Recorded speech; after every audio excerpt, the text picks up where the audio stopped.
Dambayinsa jennee waan tokko yaadanna bara 1978 keessa du'iinsa obbo Baaroo Tumsaatu dirree qabsoosan keessatti argame. Wanni kun ammoo boodarratti diigaa guddaa akka fidee fi rakkina guddaa akka fidee beeytanii isinis ammoo nama yeroo sana achi ture. Wanni kun deddeebi'amee haga dhaatti himamaa jiranii beeytanii ammas namni nu dhageeffatu kun yookaan namni sagantaa kana daawwatu maal haaraa ta'ee fiddan jechuun hin mala. Garuu ammoo seenarraa waan dubbannuuf kanas bira taruu hin danda'amu beeyte. Kanaaf gaafachuun narra jira. Mee waan kanarraa isin gabaabdu'iinsa isaa kanarraa wanni beeytan isin nama achi ture wanni quba qabdan wanni Oromoof seenaaf akka ta'uuf himtan yoo jiraate. Jalil sidaa eegalu. Tole. Bareeda. Gabaabsitii mee maal? Duutii isaa tuni guyyaa April 29 bara 1978 taate. Guyyaan itti aanu akka biyya sanitti meedee jedhanii guyyaa tokkoo fi lama booda meedee jedhanii baatii mee jalqaba siidhaa ayyaana hojjettuudhaati jechuudhaan mootummaan gaafasanii kabajji bal'inaan. Amma guyyaa san maaltu ta'e yookiin immoo guyyaa achiin dura maaltu ta'e taniin ifitiyyaan beeku.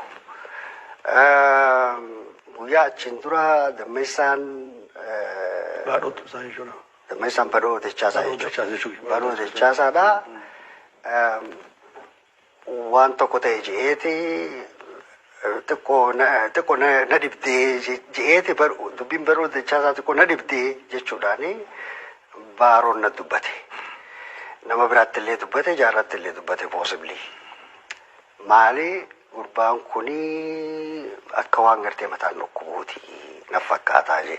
Kanaafuu nutritionaa yookiin immoo waa'ee nyaataa fadhaa rakkoo qabaachuu hin dhabu mee mala dhawaa tole. Booda goleen faan ajajaa bakka saniiti. Maa qalloo jirra jechuudha harroodha jaanii bakka san. Achitti hoolaa ta'uu re'ee ta'uu bitanii guyyaatti aanummaan tana sanis qalamee affeelamee isuma affeelli sanirra jirru ammaan tana magaalaarraa dhufan wanni hin faalla leencoo faalla. Guyyaan dhufan kana isu hin dabalamu kana. Guyyuma san magaalaarraa dhufan. Leencoo obboleessisaa Abrahaam gurbaa tokko kan maqaansaa Tashooma jedhamu karaa Kanadaa kana jiranatti fakkaata. Jarri kun sadeen dhufan namni isaan fide har'aan tana lafa tanarra jira obbo Damshoo Aliifaadha. Isaatu karaa san qaxxaamursisee jechuu kiyya haramaayarraa karaa haramaayaa kanaan fidan bakka mataarratti bakka dhufanii hin gaafanne nuti immoo achi jirra. Ammaan tana waan affeelame san inuma wajji nyaachuun taate walumaanuun. Keessummoota kanaa wajjinis jechuudha. Akkasitti eeguu keessummaan tun waan kana nyaatteen booda informationaaf akka biraa dharra jirra odeeffannoodhaaf magaalaa keessatti akkami jiran. Dargiinii fi warri isaan gargaaru kan Me'isoon faan akkami jiran. Guruuppiileen garaagaraa warri Imaaladii jechuudhaan beekaman Itoophiyaa Maarkisaafi Leenaawi Dirjit jaaniin san Dirjit Tooch Hibrat jaaniin san akkami jiran. Warri yaabaa akkami jiran. Warri biraa osoo isa akkamtu jiru information barbaadnaa akka danda'amutti garma waraanaatiin maaltu dhaga'ama magaalaa keessatti. Sossoo'insa keenya kunoo isin biratti dhaga'ama. Waan adda addaa tana gaggaafannaa jechuudha. Akka biraatti hangirii informationaaf akka gaafa kanaatitti gartee feesbuukiidhaan namni tanaa jira jedhee tekstiidhaan waliif hin ergu yoo informationaaf odeeffannoodhaaf waa ergachuu barbaadde masmara tolfannee jira ganda tokkorraa ganda kaanitti akkasitti namni kun nu fida. Kanaaf odeeffannoo saniif jecha sa'a dheeraa hojjeteenye amma sa'a boodaa toora sa'a afurii kana ammaan tana guyyaa sa'a boodaa jechuudha. Maybe oguu sa'aan san geesse ammaan tana namuu wanni keenya dhumeeti exhaust taanee qaamaan dadhabnee wal gaafachuurraa waan tokko wal gaggaafachuu seenan waan personal taate. Waan personal taate abalufaan akkami jirti abalufaan akkami jira. Obbo Baarolleen simbira. Baarolleen simbira jira yeroo tana nuti hundinuu. Badhoolleen ni jira. Badhoolleen ni jira. Yeroo tana isaan walitti dhiifnee ammaan tana gaafa lukkam jirtii sadarkaa sana gugeessee nuti kaaneef irraa yaadne nuti dadhabnee jirra. Deemnee mana Sheekh Mahammad Amin Jaaniini namichi kun ammaan tana keessatti biyya Suudii keessatti barsiisaadha. Nama kitaaballee aalima guddaadha. Isaatu waa hunda nuu kenne mana isaa san duratti biddeenni kuusamee taa'a. Biddeena sanii fi namu bishaan irra dhugaa. Beela san xiqqashoo ofirraa hojjeessuudhaaf jechuudha. Beelaa fi dadhabbiillee ofirraa hojjeessuudhaaf. Amma hogguu sana tanatti osoo jirruuti dhukkaasa dhageenye. Dhukkaasa hogguu dhageenye namu walitti himee jarjaraan daddafee waan naannoo san jiru wanni lamatti karaa lama wanni lamatti akka sheeppii ellifaa jaaniini asii fi asiin waan jiru san salfii baafnee maaltu deemaa jira agartee laaluu qabna. Maal nutti fakkaate? Jarri kun hogguu karaa Haramayaatiin dhufu waraanni Tigreedha, waraanni jira, Dargiidha, gaafa san Dargii jira. Waraanni Dargiidha jala dhufee laata. Yoo jala ka dhufee taates waan wanni qabnu waan achirraa qabnu san walumaa galasiidha. Nu hundinuu waliin cilimaa taanu malee tun nutti hin taatu jechuudhaan immaan tana achi dhayne. Awwachi dhayne baaroon dhawamee jira. Lubbuun keessaan baane. Badoo dachaasaa dhawamee jira. Bakka lama dhawame tokko miila. Kalammee isaadhaa immoo qawween asitti suuqamtee jirti. Qawween isaa lubbuu isaatti suuqamtee jirtu kun mataan irraa bahee jira. Maaltu san godhe jennee ijoollee waardiyaa tan lama tan achi dhiifnee jira. Har'aan tana keessatti warri biraa isaan bakka san jiru sagaleen dhagayan malee warri jiru har'a gaafachuu danda'amaa jechuudha. Eenyu Abiraam Lataatillee gaafachuu danda'ama. Abbaa Caalaa jechuudha. Abbaa Caalaadhaa bakka waardiyaa jira. Inni walgahii sanarraa qoodan fudhanne. Okay? Abbaa Caalaatu jira. Eenyu jettaan Tashoomaatu jira. Leencoon gaa warra sadeen ammaan tan informationaaf jecha asitti yaammannee duraan walitti dhiifne kana jechuudha. Leencoo fi Baaroo fi Badhoodhaatu jara sadeen kana walitti dhiifne bar. Jara sadeen kanaa hojii jira. Gaafachuu danda'amaa jechuudha. Namoonni kun lafarra jira. Ammoo akka dhugaa san himan gaafachuun barbaachisaadha. Maaltu maal ta'ee jennee gaafanne ammaan tan eegaa waa hundaa addaan baafanne. Diinni fagoorraa dhufee nama dhawe hin jiru. Warra ijoollee waardiyaatis ni gaafanne. Leencoorraayis ni gaafanne. Maaltu maal ta'e? Gurbaan kitaabaan itti kana jeetuma ol ka'ee Baaroon kitaaba harkaa fuudhu rasaasumatti naqee jee. Jara waardiyaadhaan ni gaafanne. Osoo itti naquu jiruuti garree waan waliin ja'an san hin beeknu ja'an. Ijoollee waardiyaadhaan lamaatu biraa jira. Obsaa jira, Moosisaa jira. Maqaa isaaniitii hojjetu. Ijoolleen tun waardiyaadha. Waardiyaa PMC'ti. Political Military Commandii kanaaf waardiyaadha ijoolleen tun. Maaltu maal ta'e? Gurbaadhaa ol ka'ee itti naqu garre. Ogusan rasaasa miila isaa dhoyne. Inni kufee kufuusaa hubatee asitti if gallakkisi. Qawweensaa akkuma sadafni siidhaa miila lamaan jidduu jirtutti harki kun akka osoo jiruutti qawween sanii keessa ol jettee haala sanitti ijaan garre ija xiyya tanaa tani garre. Sa'a boodaa dhuguu sa'aan toora shanii maybii jaalli osoo hin guutin Baaroonis du'e. Lubbuun keessaa baate jechuudha. Gawwaal sani wanni ta'e. Dubbanne. Dubbachuu hin dandeenye. Lakki dubbachuu hin dandeenye. Ammoo inni sossoohumaa fi lubbuun keessa jirti ka jiru tanumaaf hin dhiyeesse. Namoonni gariin maalumaaf himtanii yoo ta'e uffata gartee itti rakkata akka waan gartee nama biraarra abaluutu batii qaba jechuurra keenye.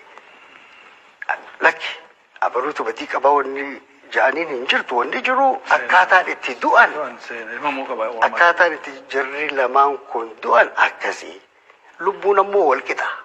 Ta'u obbo Baarootis bartee jeenota qabsoon tun dhalte akkasumatti illee badhoo dachaasaatis jeenota qabsoon tun dhalte. Tokko mul'isanii kaan dhabamsiisuudhaaf tattaafachuun maanaan qabu hiikkaallee hin qabu Oromoodhaaf isaan lamaanuu wal bakka tokkotti namoota dandeettii qaban kagartee nama bakka kaayaa hin qabne jechuudha. qaba nama bakka san keenyu hin qabne san dhabnee jechuu fayya. Ishuu sanirratti wanni gartee achiin booda kaapitaala poolitikaadhaa namni garii godhatee akka waan jaarraan ajjeesee fakkeessee himaa ba'e cufti siidhaa dhaara. Maaliif jaarraan bakka san illee hin jiru tokko. Number one jaarraan bakka san hin jiru. Walgahii saniin booda ka'ee isaa masgiida kute. Isaa bakka salaatuutti jiruuti dhukkaasni kun baname. Dhukkaasa dhagee warra anumaa wajjin yookaan goleedhaa wajjin warra biraatii wajjin illee warra cidheeni jechuudha nutiin kun. Bakka takka. Sababni itti gartee jaarraatu ajjeesisee gariin namaa lakki bar jaarraadhaatiitu badhoo ajjeesisiiseefaa jechuu barbaada. Badhoon nama jaarraadhaan manipuleeta ta'uu miti. Nama dandeettiinsaa dandeettii ol aanaadhaati. Nama yeroo san keessatti chiifi editarii sagalee bosonaatti ture. Nama koree siyaasaa tan adda bilisummaa Oromoo sanirratti mataa ture. Nama dandeettii isaa qofaan waan biraatiin osoo hin ta'in murannoota inni qabu qofaan filamee ture. Koree siyaasaa irratti akka mataa ta'ee sossoohaa san karaa nuti deemnu san akka hoogganuuf nama filamee ture jechuudha. Ammaan tana sababni itti gartee jaarraadha. Ja'amusa jaarraan manipuleet godheeti baaroo ajjeesanis hin jiru jechuudha. Ammoo informeeshina namni silaa barbaadu maaliif tajettu gaaffiin ilma namaa keessa ni kaati. Ani maaliif tajettu san akka namoonni garii gartee useetuma gurra jalaa fudhatee tanaaf ta'uu hin dhabu saniif ta'uu hin dhabu jedhu san hin jedhu hin beekuus maaliif hin beeku. Wanni inni galgala duraa dhaggee sitti hime. Gurbaan kun ni dhukkubaa, probably malnutritionii qabaa, cinaa dhaabbadhaa baaroon nuun je'e, ana qofaan illee hin jenne, nama biraatiin illee dubbate baaroon har'aan tana keessatti golee baasoo lafa tanarra jira, gaafachuu danda'ama. Saniis ni jira jechuu kiyya. Yeroo san keessatti maaltu ajjechaadhaan isa ga'ee achi booda immoo ifiis akka ajjeesu isa godhe hin beeku. Warri lakki waan akkanaatiif siyaasa akkanaatiif jedhu taatu anti gara xiyyaa akka nama tokko achi jirutti akkaan beekutti tani gartee namni biraa itti ida'ee haasa'u san cuftinuu dhugaa miti. Dhugaan siidhaa taniin beeku tanuma.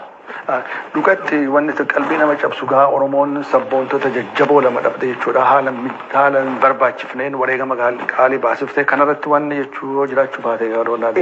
Ani naannoo san turre tan ajjechaa sun akkaatatti taate siimuu hin danda'u. Bookeedhaan ture. Ammoo xiqqoo quurrabnee badhoo fi baaroo jidduu akka jiru naa gale. Kora dura bookee wajjin turre bookee Gwaanju biyya bookeen kunii fi damma isaan wanna sagalee bosonaa tana faa katabanii an isaanii wajjiniin taa'a waan isaan kataban kanaas ni lallaala wanta godha. Gaafa sana anaa tokko sekretariidhaatti hojjechaa ture. Jarri kunni haasawan hedduu haasawan waan biyya keessatti wal beekaniif jecha hedduu haasawan dhufaa baaroo boodaan qurrama tokko agarsiisa haasawaa keessatti.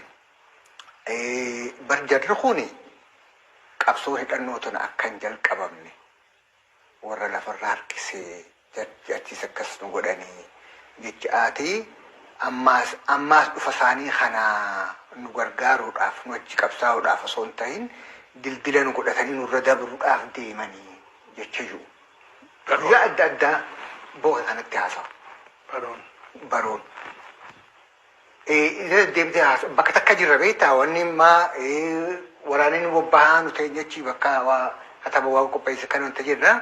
Yoggaa dadhabnamni ni haasawu waan biyya keessaa waan gaafa ijoollee yuunivarsiitii faa waan achitti waa wajjin barreessanii kana faa kataba wanta godhaniiti namoota kana hedduu hamatan. Namoota duuba hafe kana. San keessatti deddeebi'ee waan san wanta jaarsaniin dhiyoo san tokko keessa guddate jechuu jalqabe gaafa amma isaatu jechuudha dhagoo kan. Tabiraammaas moosisaa gurbaa isa dhageessan hargeessatti qonname 1985 lubbuun jira. Moosisaa nama wardiyaa ture. Moosisaa wardiyaadha. Wardiyaa isa miila dha'e. Wammaa boohan jetana naa himeeti anaatu dhawee jedhe. Leencoo jala dha'uudhaaf fiigaa anaatu dhawee jedhe.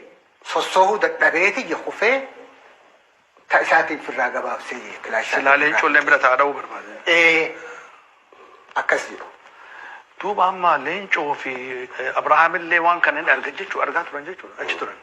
Himuu danda'an. Himuu danda'an. Hoggayyuu hogguu namni biraa afaan gaafatan xaa'aatti meefaa jechuun nageenyaa miti. Xaa'aatti maal himuun barbaachisaa uummanni abbichoomsi gaafate san uummata duratti pabliikli himudha. Yeroo duraatitti wanni kun godhame akka kaapitaala siyaasaadhaatitti namni garii lakkaa'achuun isaanii mala. Maaliif walmoo hinsaa gruppii gara jaarraa gortee fi gruppii mantana gara adda bilisummaa Oromoodhaa ture gortee jidduu rakkoon waan jirtuuf rakkoo sanarratti walmoo hudhaaf tattaaffiin walmoo hinsa saniif ammoo faayidaa nuu godha jechuun fanni mala wanni callisaniif. Arraantan ammoo hundinuu bakkuma takka waliin jira. Sadarkuma nagayaati waliin jira. Sadarkaa arraantan ijoollee nuu fudhattee nagayaa galata rabbii jechaadha.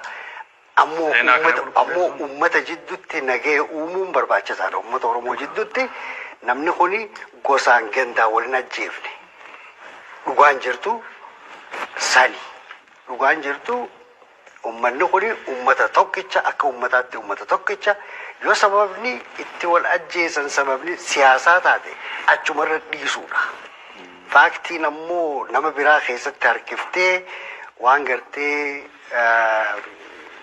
jaarraan Harargee ta'eef waan Baaroo Wallagga ta'eef jecha sadarkaa sanitti gartee ol kaasanii uummata tokko jidduu uummata tokkicha obbolummaa qabu ka wajjin nyaatee wajjin Egeree tokko qabu ka wajjin lafa takka keessa ciisee waliin diinarratti dhukkaasu kana duudaa garaa walii godhuun barbaachisaa hin turre.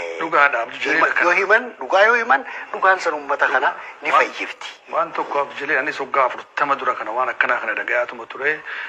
Amma turee jira wanni kun qulqullaa'oo turee jira. Dhaloonni kun akkanatti madaasaniin deemurra wanni kun gartee ammas addaan qoodamis amma fidaa jirus jiraachuu baatu seenaaf jecha seenaa ragaa buruutiif jecha kaayuun barbaachisaadha. Hireen yoo argame uummata sana jara sanis jaruu lubbuun jiran gaafa tattaafana sagantaa kanarratti galatooma waan jabaanaa himtanii. Garuu san booda maaltu uumame gaggabaabsutti amma ajjeechaan tun argamte dhugumatti sabboontota lama dhabdanii waan jajjabaatu argame akkana fakkaatutti baadhoon garee Oromiyaa ka ture irraa na fakkaata akkasi. Akka inni warraaqa keessa ture. Warraaqa keessa ture jechuun garee adda addaatu Finfinnee kana keessatti qurra moolirraa qabaataa ture. Garee tokko keessa illee osoo jirtuu namni yaadaan adda adda ta'uu ni danda'a. Gaarii amma maaltu uumame? Gabaabsaadhi wanni. Duuti sun kasaaraa jaalala lamaan dhabuudhaa osoo hin tahin san qofa osoo hin tahin facaa'insuma keenya facaa'insuma waraana sanii facaa'insuma jaarmaa saniitiif hundeensan. Wanni san godhe dura murni tokko warri jaarraa dha'uu fedhu dura jaarraatu ajjeese jedhaniitu oofan. Waraanuma kana keessatti. Ammaas wanni godhan warri PMC'n goote du'a isaasan hin himne waraanatti akkan himamne jedhamteeti. Warri koreen hojii gaggeessitu. Koreen hojii gaggeessituudha hin himne silaa himani waraanni akkasitti hin faca'uu namni akkasitti wanta jiru dhugumaanii namoonni hedduun amanan. Ni ajjeese takkaa ni ajjeessiise lafa jala haasomtu osoo ofiishaaliin dubbatin lafa jala akka hamatti deemtee waraanni sayiliidhaaf hanqaba wannatti mataa mataatti namni dhage. Sana gubbaan ololli biraa ka deemu jaarran nama barate hin fedhu. Jaarran nama naannawa biraatii dhufe hin fedhu. Isaatu ajjeesise. Tun deemtee namni cufti jaarraa akka jibbu godhama. Ijoollee inni leenjisuun cuftin xiqqoo ijoollee warra maxinnoo kan isin jeessan hanga qofaatutti hafe. Booda gara boodatti jaarraa dubbiin deemtee guddattee isa dha'uudhaaf murtooyte bara. Jaarraa ajjeesuudhaaf. Jaarraa nama hanga xiqqaa tokko wajjin warra gartee yoo jaarraan waraana keessatti dhibdee fide jedhama hanga nama 11 san keessaan tokko lakkaawamee guyyaan itti dhawamu leen godhamee jajjabiin wanta qophooytee jajjabii san keessaa namni isa jeesu filamee lafa jala deemaa turte. Waraana keessa. Dirree qabsoo keessa. Iyyees dirree qabsoo keessatti deemaa turte. Kana lafa jala dhagamte. Jaarraan wantaas ni qaba xiqqoo wanta intelligence network waraana keessaa waan ni qaqqaba. Itti dhaqqabanii namni tokko namuma isa jara sana jeesuudhaaf ramadame keessaa badee isa bira dhaqe.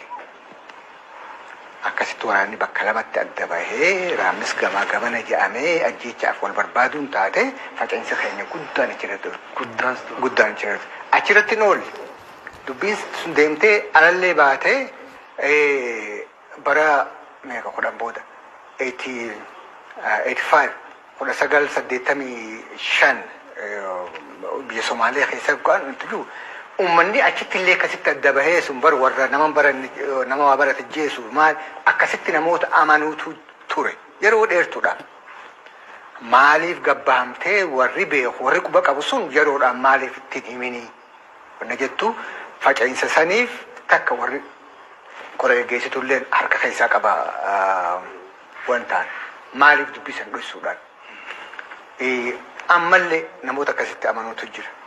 San hundarra maas wanni ajaa'iba nattaatu qondaala dhaabaa guddaa nadhii gammadaa dhageessanii beektan Magdishotti wal garree bara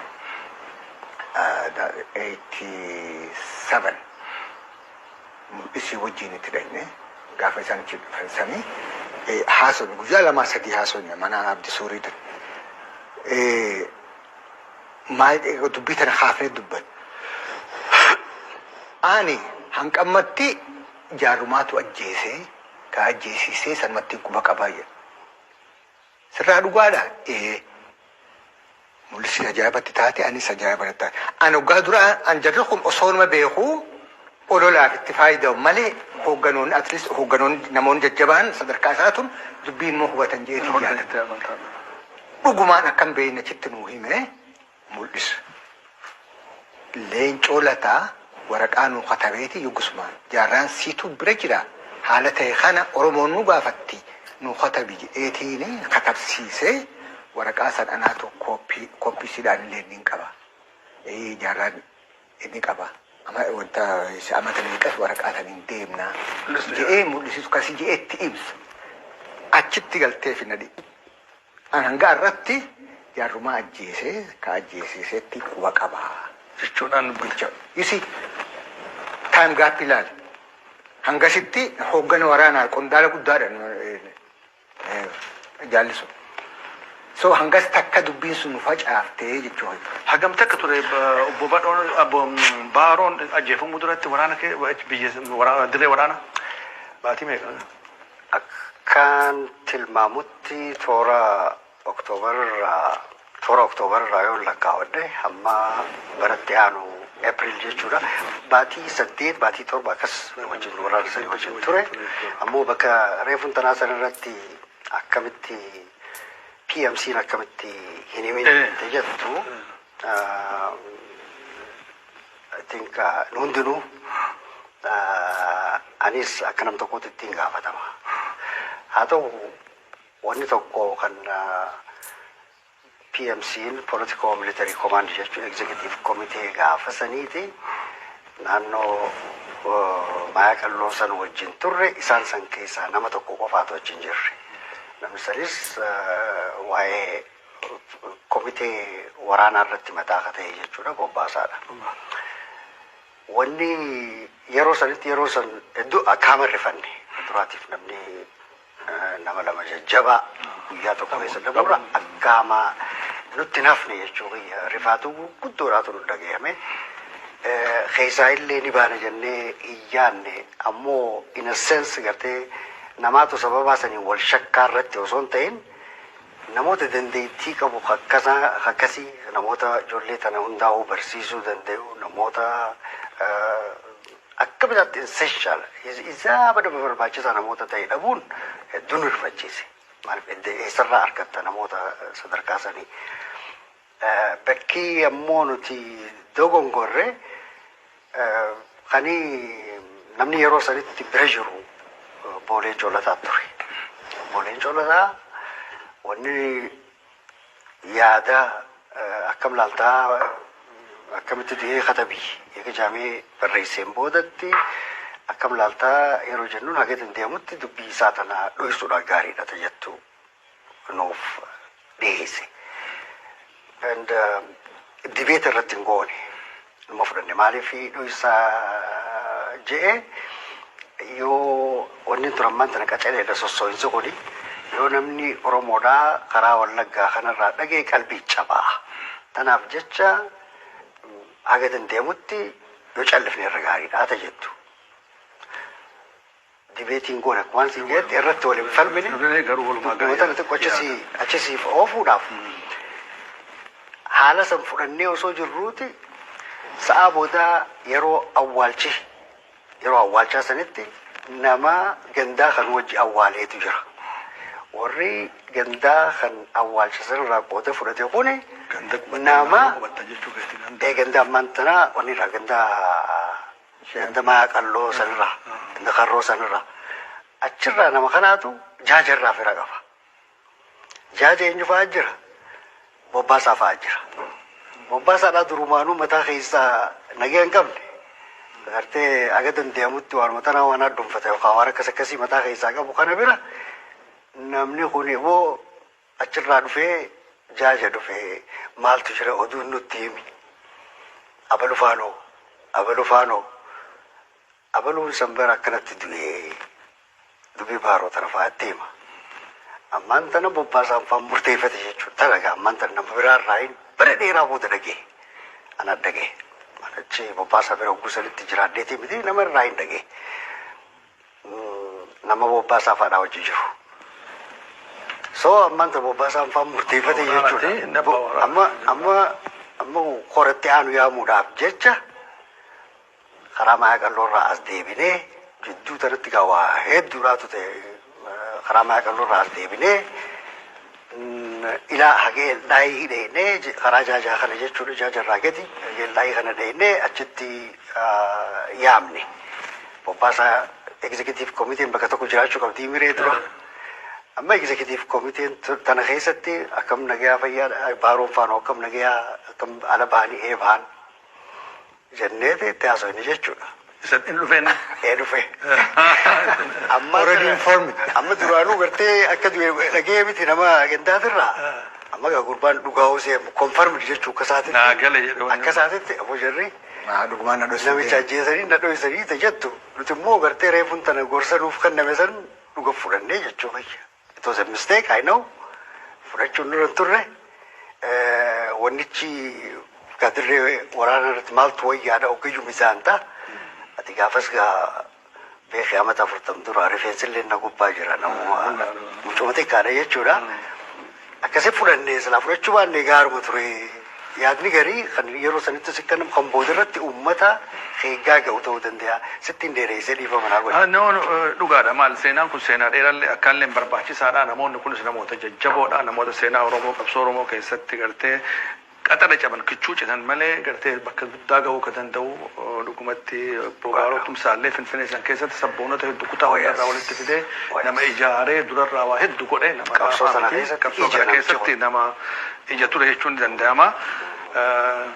Seenaan namni tokko qabsoo keessatti wareegamuun ni jira garuu gara akka malee itti wareegame kufe jechuudha. Sun akkasani amma gara fixuudhaatti misirri dheeressee jira sa'a lama caalaa deemuun gartee namni nama dhaga'u. Hifachuun ni mala garuu seenaan kun hedduu nama harkisa. Amma inni duuti tun argamte addaan qoodamiinsi dhufe kufaatii guddaadha kun garaatee guddaadha. Garuu san dura waan tokko kan ergitantu jira gara duraatti isin deebisa boodatti isin deebisa jechuu kiyya. Gara Finfinnee kana waan dalagamu jira jechuudhaan obbo keessattuu irra beeka waan kana fakkaata illee Sufiyaanis beekuun ni mala isin keessaa mannaan jiru. Muraasa shaggar tokkotu ture. Wanni hedduu yeroo tun dhagahamu ni gartee akka nama duraan dhagahee gartee wayitu waan agarra. Murna tokko gartee ka asirraa Oromiyaa bahaatirraa Finfinnee duubatti gara Amboo kanatti ol bobbaasuudhaaf ergitantu jira. akkamitti wanni kun ta'uu danda'e laali biyya kiiloomeetira meeqa bakka dheerate akkamitti wanni kun istiraateejiin kun baafame maal gochuudhaaf ergitan maaltu isin eenyu isin gaafate wanni kun maali? Mee barallee wajjin akka namni dhageeffatu kun hubatuuf. Ayyee galatoomi. Tunis riippoortii yookiin immoo gabaasaa Khorasaa Qataarraa kennamteetu jira. Gabaasaan sun bakka adda addaatirraa walitti qabamte. Eenyutu waan san kennee amma himuun fedhu. Haa ta'u immoo karaa naannoo Shaggarsan keessatti nama 10,000 illee ka ta'u ka hidhate kan kabbadaa Buzunesh Faadaan hoogganamu kan ammoo akka gaariitti structured hin ta'in akka gaariitti structured hin ta'in kan nama hidhate qabu kan sabboonummaan ammoo hamma tokko keessa jirtuutu jira. Finfinnee miti lakkii. Jibaatii fi maal ja'a maarree fi buttaa jira ja'a warqaarra laaluu hin danda'a. Naannoo san jiranii ja'a. Hayi akkasii waan kana itti ilaala. Ammaan tana yeroo Khorasan